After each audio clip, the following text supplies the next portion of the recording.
고구려의 두 번째 왕 유리왕. 고구려 기원전 1세기. 주몽이 아직 부여에 살던 시절이었어요. 예시 부인과 결혼까지 했지만 주몽은 부여를 떠나야 했어요. 대소왕자를 비롯해 주몽을 해치려는 사람들이 많았기 때문이에요. 예시 부인의 뱃속에는 주몽의 아이가 자라고 있었어요. 예시 부인은 아이가 태어나자 유리라고 이름을 지었어요. 유리는 씩씩하고 총명한 아이로 자랐어요. 어머니의 사랑을 듬뿍 받아 행복했지만 마음속엔 얼굴도 모르는 아버지에 대한 그리움이 있었답니다. 어느 날 참새가 유리의 눈에 띄었어요. 유리는 얼른 새총을 쏘았어요. 쨍그랑 쨍! 돌멩이가 물을 길어오던 아주머니의 물동이를 맞힌 거예요. 물에 빠진 생쥐꼴이 된 아주머니는 화가 단단히 났어요. 이 녀석, 압이 없는 자식이라 버릇이 없구나. 죄송해요, 아주머니. 일부러 그런 게 아니에요. 유리가 용서를 빌었지만 아주머니는 들은 척도 안 했지요.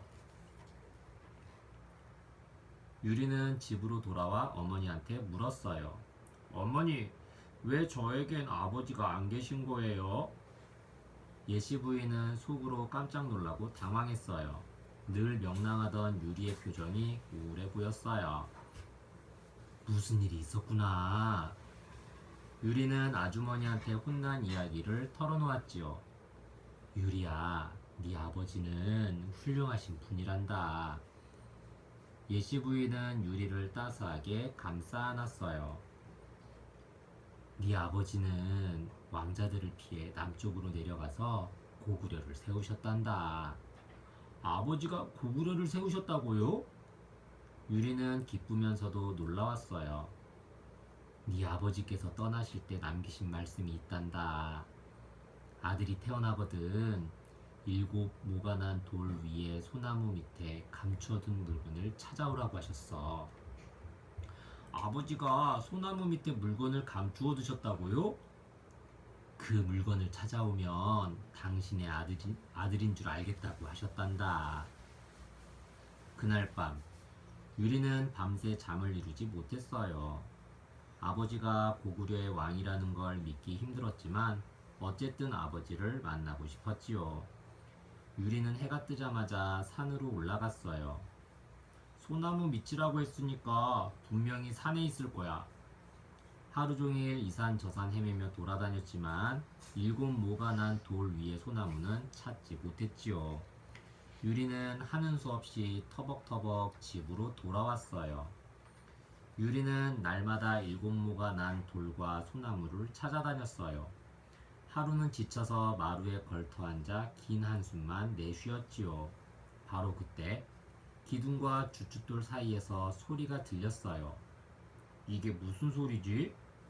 소리가 들려온 쪽을 보고 유리는 두 눈이 휘둥그레졌어요. 7 모가 난 주춧돌 위에 소나무 기둥이 세워져 있는 거예요. 아, 바로 이곳이구나. 주춧돌과 기둥 사이에 부러진 칼 조각이 숨겨져 있었어요. 어머니, 이 칼 조각이 바로 아버지가 남기신 거예요. 장하다 우리 아들. 예시 부인은 뛸 듯이 기뻤어요. 이제 네가 아버지의 아들임을 밝힐 때가 되었구나. 어서 떠나거라. 유리는 칼 조각을 소중히 챙겼어요. 유리가 떠난다고 하자 친구 3명도 함께하기로 했어요. 유리는 기쁜 마음으로 고구려를 향해 떠났답니다. 며칠 후 유리는 고구려에 닿았어요. 곧바로 주몽을 찾아가 공손하게 절을 올렸지요. 주몽이 물었어요. 너는 누구냐? 유리는 대답 대신 칼 조각을 내밀었어요. 아니, 이것은... 주몽은 말을 잇지 못했어요. 그러고 보니 유리의 얼굴은 젊었을 때의 자신과 똑같았어요. 주몽은 그동안 소중하게 간직하던 칼을 꺼냈어요. 떨리는 손으로 칼 조각을 맞추어 보니 영 낙없었어요. 온전해진 칼에서 눈부신 광채가 뿜어져 나왔지요. 주몽은 기뻐서 큰 소리로 외쳤어요. 네가 바로 내 아들이구나. 주몽은 유리를 힘껏 끌어안았어요. 곧 신하들을 불러 모았어요. 여봐라, 이 청년은 내 아들 유리이다. 유리가 내 뒤를 이을 태자가 될 것이다. 유리는 고구려의 두 번째 왕이 되었어요. 유리왕은 다물국의 공주를 왕비로 맞았지만 병이 들어 금세 세상을 떠나고 말았어요. 유리왕은 새 왕비를 맞이해야 했지요. 이번에는 왕비를 둘 얻었는데 골천의 화희와 한나라의 치희였어요. 화희와 치희는 툭하면 싸우고 으르렁거렸지요. 유리왕은 도저히 참을 수 없었어요. 안 되겠소. 따로 살도록 하시오. 화희와 치희는 떨어져 지내게 되었어요. 유리왕이 사냥하러 가느라 궁궐을 비우게 되었어요. 화희와 치희는 또다시 치고받고 싸웠어요. 화희가 치희를 깔보며 내뱉었어요. 한나라 좀 주제에 버릇없이 구는구나. 치희는 불같이 화가 나서 한나라로 떠나버렸지요. 유리왕은 사냥터에서 치희가 떠난 사실을 알고 서둘러 말을 달렸어요. 유리왕은 가까스로 치희를 만났어요. 부인, 그만 노여움을 풀고 나와 함께 돌아갑시다. 치희는 마음을 돌리지 않았어요. 유리왕의 간절한 손길을 뿌리치고 떠났지요. 유리왕은 하는 수 없이 발걸음을 돌려야 했어요. 혼자 돌아오는 길은 한없이 쓸쓸했지요. 마침 꾀꼬리 한 쌍이 즐겁게 지저귀며 날아다녔어요. 아, 내 신세는 저 꾀꼬리만도 못하구나. 유리왕은 치희를 그리며 황조가란 시를 지었어요. 펄펄 나는 꾀꼬리는 암수 서로 정다운데 외로운 이내 몸은 누구와 함께 돌아갈꼬. 하지만 언제까지 슬퍼할 수만은 없었어요. 유리왕은 마음을 다잡고 백성들을 잘 보살피며 고구려가 큰 나라가 되는 기틀을 마련했답니다. 고구려의 두 번째 왕, 유리왕. 유리왕. 주몽은 예씨 부인이 유리를 낳은 것을 보지 못하고 대소왕자에게 쫓겨 남쪽으로 내려와 고구려를 세웠습니다. 한편 유리는 씩씩한 청년으로 자랐습니다. 하지만 늘 아버지가 없음을 한탄하였습니다. 어느 날 유리가 아버지에 대해 묻자 예씨 부인은 주몽에 대한 이야기를 들려주면서 주몽이 남긴 증표를 찾으라고 했습니다. 여러 날을 헤맨 끝에 칼 조각을 찾은 유리는 주몽을 찾아갔고 주몽은 유리를 태자로 삼았답니다. 주몽에 이어 고구려의 왕이 된 유리는 졸본에서 국내성으로 도읍을 옮기고 위나암성을 쌓기도 하였습니다. 유리왕이 지은 황조가는 어떤 노래일까요? 펄펄 나는 꾀꼬리는 암수 서로 정다운데 외로운 이내 몸은 누구와 함께 돌아갈꼬. 유리왕은 왕비 송씨가 죽자 두 명의 부인을 맞이했습니다. 한 여인은 골천 사람 화희였고 한 여인은 한나라 사람 치희였습니다.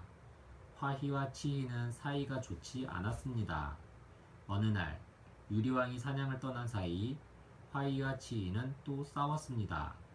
화희는 치희에게 한나라 종이면서 어찌 그리 무례하냐? 곧 따졌습니다. 치희는 그 말을 듣고 화가 나서 고구려를 떠났습니다. 뒤늦게 그 소식을 듣고 유리왕이 쫓아가 달랬지만 치희는 돌아오지 않았습니다. 유리왕은 홀로 궁궐로 돌아오다가 나무 아래에서 쉬는데 황조 한 쌍이 즐겁게 노니는 것을 보았습니다. 그 모습을 보고 자신의 처지가 더욱 쓸쓸히 느껴져 노래 한 수를 읊었는데 그것이 바로 황조가입니다. 황조, 꾀꼬리를 달리 부르는 말. 아버지 찾기.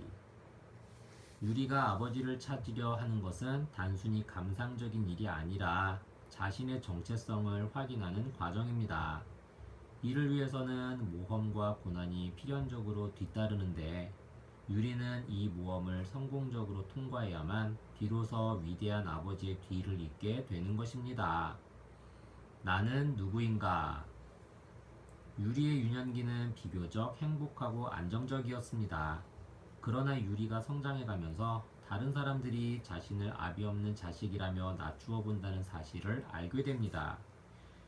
유리는 그때부터 자신의 정체성에 의문을 갖기 시작합니다. 유리가 아버지를 찾고자 하는 것은 자신을 이루고 있는 나머지 반쪽의 정체를 확인하고자 하는 당연한 욕구입니다. 소년에서 청년으로. 아버지 찾기의 두 번째 의미는 성장입니다. 어릴 때는 어머니의 보살핌이 가장 중요합니다. 어머니의 품 안에서 안정감을 느끼기 때문입니다. 그런데 아이가 더 자라게 되면 가정을 떠나 사회로 나가야 합니다. 이때 사회로 나가는 방법을 가장 잘 일러줄 수 있는 사람은 바로 아버지입니다. 소년에서 청년으로 자라는데 아버지의 역할은 절대적으로 중요합니다. 아버지는 곧 사회로 나가야 할 청년 유리에게 가장 큰 존재로 느껴졌을 것입니다. 대를 잇기. 유리는 꿈에도 그리던 아버지를 만나 자신이 아버지의 자식임을 인정받고 아버지의 힘을 물려받아 왕위를 잇습니다. 진정한 의미의 대잇기는 부모가 자식을 낳는 생물학적 대잇기만이 아니라 자식이 아버지가 이룩해 놓은 것을 넘어설 만한 무언가를 보여주고 인정받을 때 완성되는 사회적 의미의 대잇기입니다. 유리가 왕위를 이은 것도 그런 의미라 할 수 있습니다. 지도와 함께하는 유적지 여행. 국내성. 고구려 제2대왕이 된 유리왕은 선비족이 쳐들어오자 그들을 물리치고 졸본에서 국내성으로 수도를 옮겼습니다. 국내성은 장수왕이 평양으로 천도하기 전까지 약 400년 동안 고구려의 수도였으며 현재 중국 길림성 지반현에 위치해 있습니다. 국내성은 고구려의 전형적인 성곽의 모습으로 아래에는 커다란 직사각형의 돌을 쌓고 위로 올라갈수록 작은 돌을 쌓아 나갑니다. 현재 국내성은 6곳의 성문과 모서리의 강루, 터가 남아 있습니다. 강루, 성벽 위에 모서리에 지은 누각. 그리고 성 안에는 동서와 남북을 잇는 길이 남아 있답니다.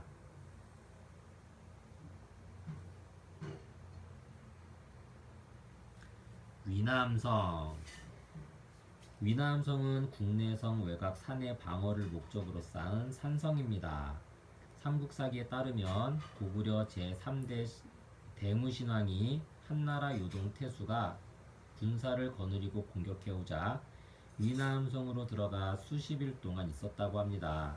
그때 한나라 군사들은 대무신왕이 성 안의 식수가 떨어져 항복하기를 기다렸는데 성 안에 식수가 충분한 것을 알고 그냥 돌아갔다고 합니다. 이처럼 위남성은 왕과 백성들의 피난처 역할을 했습니다. 기원전 57년 박혁거세 신라 세움. 기원전 37년 주몽 고구려 세움. 기원전 28년 고구려 부곡적 아우름. 기원전 19년 고구려 제2대 유리왕 왕위 오름. 기원전 18년 온조 백제 세움. 기원전 5년 백제 한산으로 도읍 옮김. 기원전 3년 고구려 국내성으로 도읍 옮김.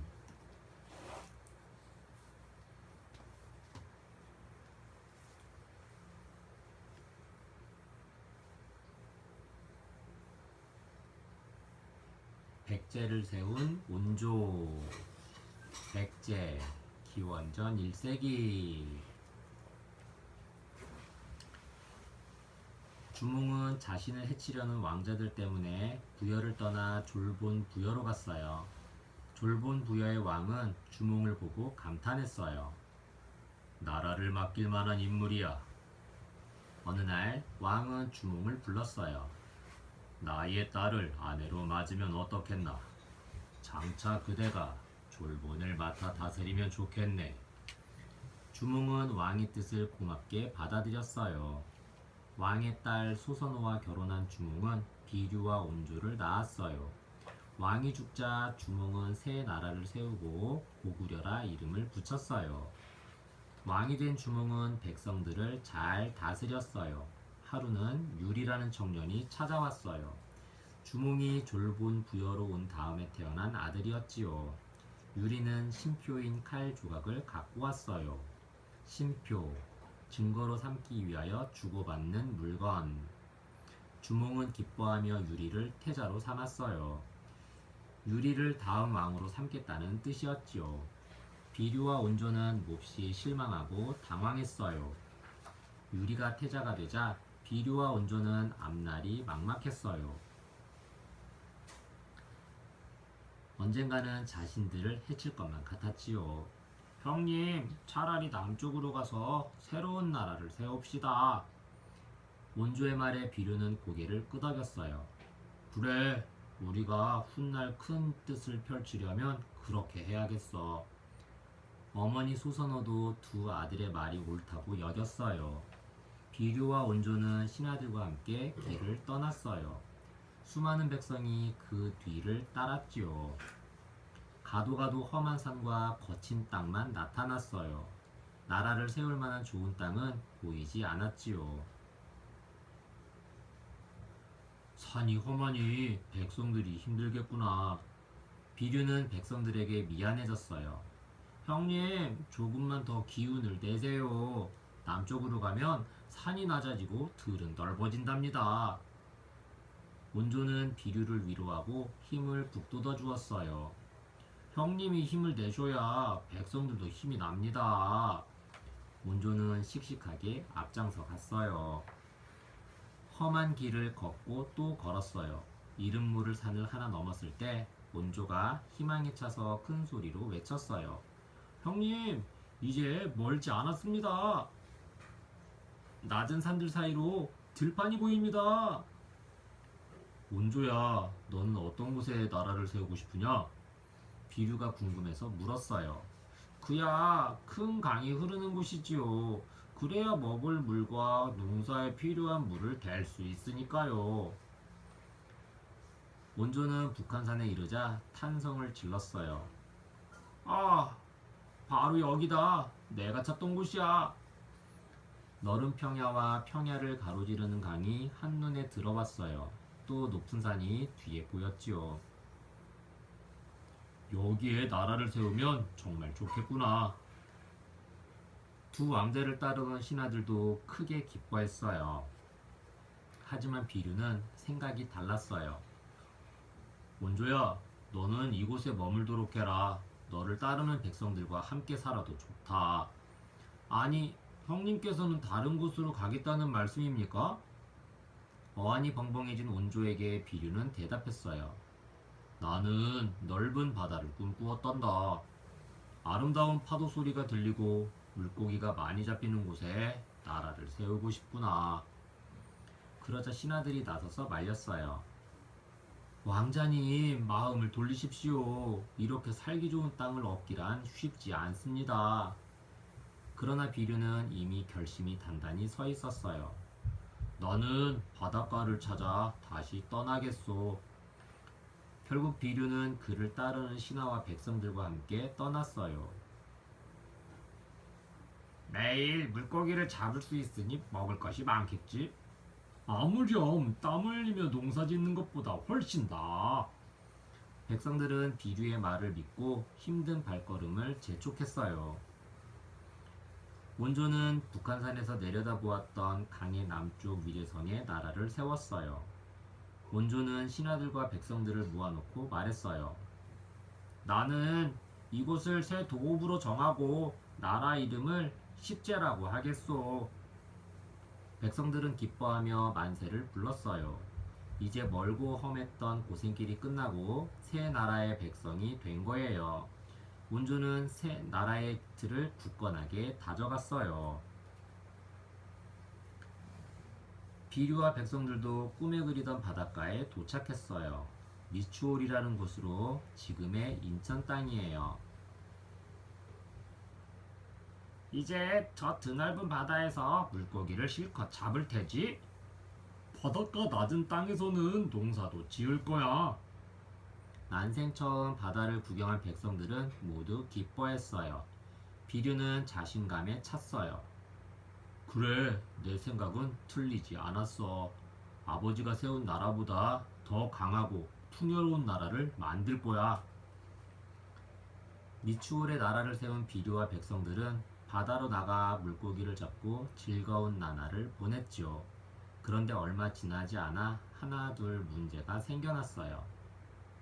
바닷가에 심은 곡식이 제대로 자라지 않습니다. 먹을 물이 없습니다. 바닷물은 짜서 먹을 수 없습니다. 백성들은 고통스러워했죠. 아, 내가 잘못했구나. 비류는 그제야 후회를 했어요. 비류는 온조가 사는 위례성으로 돌아갔어요. 위례성의 백성들은 미추홀의 백성들과 크게 달랐지요. 기름진 땅에서 곡식을 가꾸며 행복하게 살고 있었어요. 아, 어리석은 나 때문에 우리 백성들만 고생하는구나. 자신을 믿고 따른 백성들한테 너무 미안했어요. 다 내 잘못이야. 내가 어리석어서. 괴로워하던 비류는 시름시름 앓다가 세상을 떠나고 말았지요. 미추홀에서 살 수 없었던 백성들은 위례성을 찾아갔어요. 온조는 따뜻하게 맞이했어요. 그들에게 살 곳을 마련해주고 위례성의 백성들과 똑같이 대했어요. 온조는 곧 나라 이름을 십제에서 백제로 바꾸었어요. 온 백성이 올 때 기뻐하였다는 뜻으로 그렇게 불렀지요. 온조는 백성들을 잘 보살피면서 백제를 크고 아름다운 나라로 이끌어 갔답니다. 백제를 세운 온조. 온조. 주몽이 동부여의 왕자 대소의 핍박을 받아 졸본 부여에 이르자 졸본 부여의 왕은 주몽의 사람됨을 알아보고 자신의 둘째 딸과 혼인시켰습니다. 삼국유사에 따르면 그들 사이에 두 아들이 태어났는데 첫째가 비류이고 둘째가 온조입니다. 어느 날 주몽이 동부여에 있을 때 임신한 아들 유리가 찾아와 태자가 되자 비류와 온조는 자신들을 따르는 신하들과 백성들을 이끌고 남쪽으로 내려갔습니다. 비류는 바닷가 미추홀에 정착했고 온조는 기름진 하남 위례성에 나라를 세운 뒤 나라 이름을 십제라고 했습니다. 비류는 살기 어려운 땅에 정착한 탓에 얼마 견디지 못하고 위례성으로 가서 함께 살기를 청했습니다. 온조는 미추홀의 백성들을 흔쾌히 받아들인 뒤 나라 이름을 백제로 고쳤답니다. 위례성을 따라 흐르는 한강은 어떤 곳일까요? 경기도 양평군 양수리에서 북한강과 남한강이 만나 하나로 흐르는 강이 한강입니다. 고구려 백제 신라가 서로 차지하려고 치열하게 다투던 무렵에는 아리수 또는 한수라고 불렀습니다. 삼국시대에는 한강을 차지한 나라가 가장 강한 나라였답니다. 농경사회였던 삼국시대에는 깨끗한 물이 생존과 바로 연결되었습니다. 또 교통수단이 변변치 못했던 당시에 강은 훌륭한 교통로 역할을 했습니다. 사람과 물자를 운반하는 물길의 역할을 다했답니다. 외국과 무역을 하고 외교 사절단을 파견할 때에도 물길을 이용했습니다. 이런 한강 덕분에 백제는 중국의 문물을 쉽게 받아들였고 풍부한 농산물을 바탕으로 빠른 성장을 이루었답니다.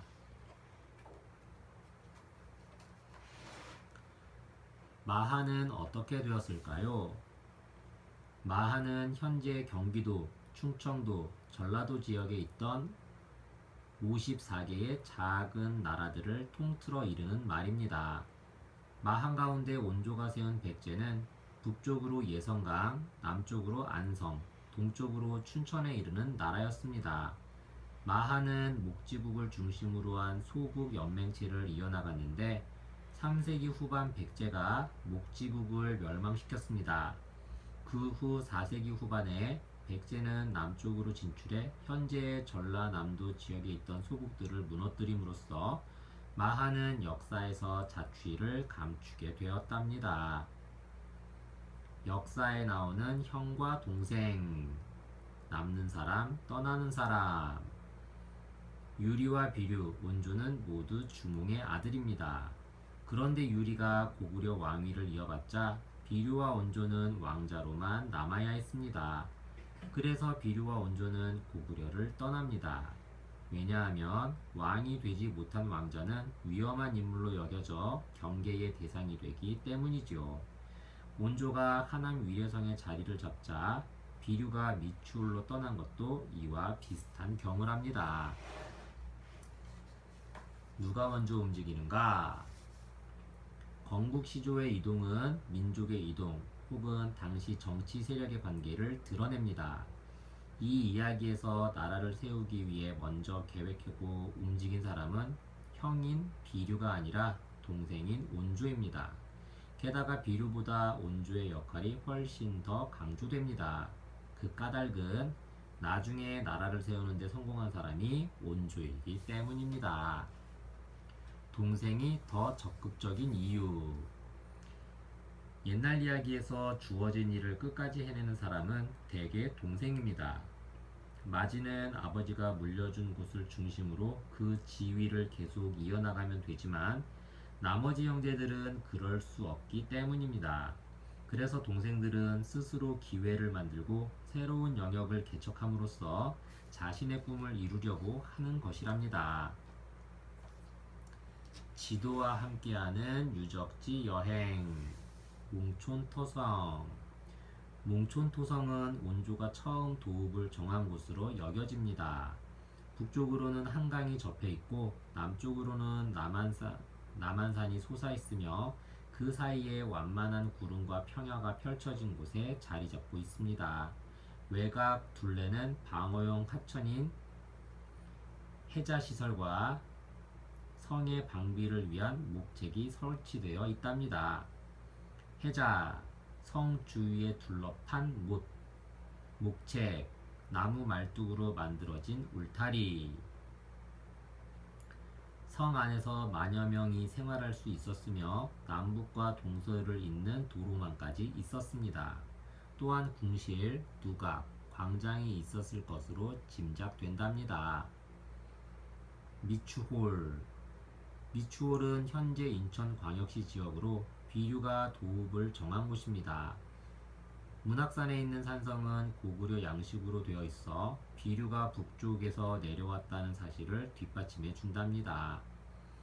위례성. 온조가 도읍을 정한 한강 주변 지역을 가리킵니다. 온조와 비류는 처음에는 북한산에서 내려다본 강의 북쪽인 아차산 근처를 사람들이 살기 좋은 곳이라 여겨서 하북 위례성이라 부르며 도읍으로 정했습니다. 하지만 나중에는 평야가 더 넓은 강의 남쪽인 하남 위례성으로 이동하여 도읍을 정했습니다. 기원전 57년 박혁것의 신라 세움. 기원전 37년 주몽 동명왕 고구려 세움. 기원전 19년 고구려 제2대 유리왕 왕위 오름. 기원전 18년 온조 백제 세움. 기원전 17년 고구려 유리왕 황조가 지음. 3년 고구려 국내성으로 도읍 옮김.